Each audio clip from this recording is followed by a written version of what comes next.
मला हा सलाड आवडला आणि हा पण छानच लागतोय, छान हाही झाला। सकाळी सकाळी मी व्हिडिओ नाही बनवले त्याचं कारण आज आहे एकादश, एकादशीचं मला देवपूजा करायला आणि आज आहे उत्पत्ती एकादशी। एकादशी निमित्त मी काहीतरी फराळ बनवते। फराळ म्हणजे काय बनवणार आहे, करवंदांची जी असते ना, करवंद मी मागच्या वेळी काढले होते, मी सांगितले होते मागची व्हिडिओ बनवलेली होती, ती व्हिडिओ जाऊन बघा। मी त्याच्यामध्ये करांदे दाखवले होते, ते करांदे उकडून त्यांची उसळ बनवणार आहे। तरी चिकू आहेत, केली आहेत घरात, ते तरी खाईन। केली आज बोलतात की एकादशीला खात नाही, म्हणून मी केल्यांचं काही बनवून खाणार नाही आहे। मी बनवून खाते ते आता करंद्यांचंच काहीतरी वेगळं काहीतरी बनवून खाणार आहे, नाहीतर खीर तरी बनवणार आहे, नाहीतर उसळ।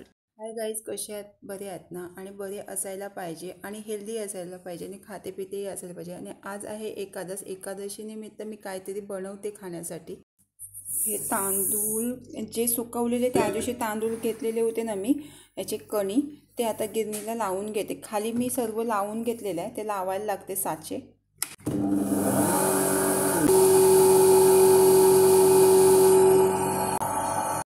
इथे हा साचा बसवला आहे, ह्याला ही जाळी लावायला लागते आणि ह्याच्या आतमध्ये एक 0-0ची जाळी लावायला लागते, ह्याच्या आतमध्ये आहे। आणि हा बंद करून, आता हा एक बंद करून घ्यायचा आहे याप्रमाणे, आणि नंतर बटन ऑन करून घ्यायचं आहे आणि मग चालू झाले। हे कट करून घ्यायचे म्हणजे आपल्याला उकडायला परफेक्ट, म्हणजे आतपर्यंत शिजून निघते। हे उकडून घ्यायचे आणि पूर्णपणे उकडून घ्यायला लागतात असे, म्हणजे नॉर्मली जर उकडून घेतले ना आणि कुकरमध्ये उकडून घेतले ना तर सगळ्यात बेस्ट उकडून निघतात, म्हणजे पूर्णपणे उकडून निघतात।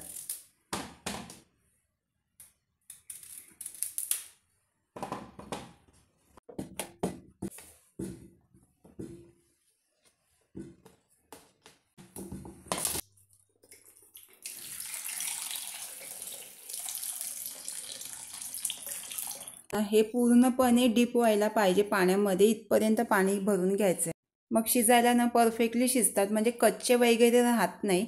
याप्रमाणे एवढा पाणी भरून घ्यायचं आणि चवीपुरता मीठ मिक्स करून घ्यायचं। जर तुम्ही मीठ जर खात नसाल तर नाही मिक्स केला तरी चालेल।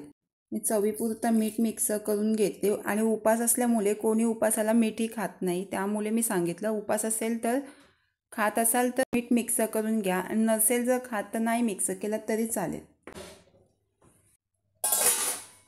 आज आईने बनवले सुक्या पिठाची भाकरी, आणि सुक्या पिठाची भाकरी आहे ना ह्याचप्रमाणे असते, अशी कडक असते, एकदमही कडक नाही, एकदमही नरम नाही। आणि ओल्या पिठाची भाकरी असते ना ती थोडी नरम असते, थोडी नाही भरपूरच नरम असते, तिला अशी चुरकडली ना तरी पण ती तुटणार नाही, याप्रमाणे असते।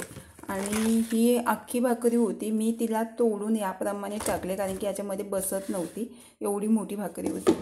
आणि तिने ग्रेव्ही आमटी बनवली आमटीसोबत खाण्यासाठी, आणि जर आमटीसोबत जर अशी जर भाकरी खाल्ली ना तर एक नंबर लागते, आणि एकटीच खाण्यासाठी आहे त्याच्यामुळे तिने सुक्या पिठाची भाकरी बनवली।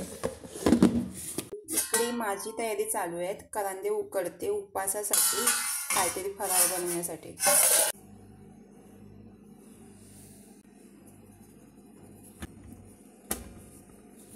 आता हे थंड करून घ्यायचे आहेत, नाहीतर हात नाही लावता येणार, वाफ भरपूर निघतात। सालं काढून घ्यायचे, जेवढे थंड होतील ना तर पटकन निघतील, म्हणजे एकदमही थंड नाही करून घ्यायचे। नॉर्मली गरम असतील ना त्यावेळी सालं काढून घ्यायचे, मग पटकन रिमूव्ह होतात। ही सालं आहेत ना थोडे हार्ड असतात, कडक असतात। हे कट करून घ्यायचे, अख्खे जरी तुम्ही ठेवले तरी चालतील आणि असे कट करून घेतले तरी चालतील। आता मी दोन प्रकारे बनवते, एक उसळ बनवते आणि एक दह्यामध्ये बनवते। मला दह्यामध्ये आवडते म्हणून मी दही मिक्स करून घेणार आहे, आणि एक प्रकारे सलाड टाईप, आणि ह्याच्यामध्ये दही, गोड दही तयार करून आणि त्याच्यामध्ये हे मिक्स करून घेणार आहे। नाहीतर तुम्ही उसळही बनवू शकता, उसळमध्येही थोडीशी साखर टाकली जाते कारण की हे जास्त काही गोड नसतात, त्याच्यामुळे यामध्ये साखर मिक्स करायला लागेल। घेते सलाड बनवण्यासाठी घेते आणि थोडे मी उसळ बनवण्यासाठी ठेवते साईडला। आवडीनुसार दही मिक्स करून घ्या, साखर नाहीतर जागरी, मी साखर पावडर मिक्स करून घेते, साखरेची पावडर, नाहीतर तुम्ही जागरीही मिक्स करू शकता, मी जागरी नाही मिक्स करून घेते। पहिल्यांदा हा दही आहे ना फेटून घ्या आणि नंतर मिक्सर करून घ्या, नाहीतर याप्रमाणे असे गुड्या गुड्या राहतील. आता मला जास्त उशीर फेटायला लागेल, म्हणजे मिक्स करायला लागेल. मिरची आवडीनुसार मिक्स करून घ्या आणि मिक्स करून घ्यायचं आहे.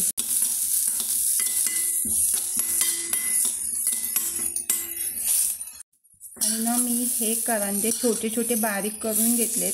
त्या सलाडमध्ये ते दही मिक्स केलं ना त्यामध्ये मी मोठे मोठे ठेवले, ह्यामध्ये मी बारीक करून घेतलेले आहेत. थोडी पिठी साखर गोडपणा येण्यासाठी. जिरा खात असाल उपासाला तर जिराही मिक्स करू शकता. उपासाला फक्त फराळ खातात हे मला माहिती आहे, काही काही जिरा पण खातात, कोथिंबीर पण खातात, भरपूर सर्व खातात. भाजलेले शेंगदाण्याची पूड, भाजून ठेवलेले शेंगदाणे त्याची पूड तयार करून ठेवलेली ती वरून थोडी पसरवून घेते, सब करून घेते. आणि गोड दह्याचा सलाड मला जास्त हा आवडला, हा पण आवडला, हा पण छानच लागतोय. थोडा टेस्ट करून. आणि व्हिडिओ आवडल्या चॅनलला सबस्क्राईब, लाईक आणि शेअर करायला विसरू नका आणि कमेंट्स करायलाही विसरू नका.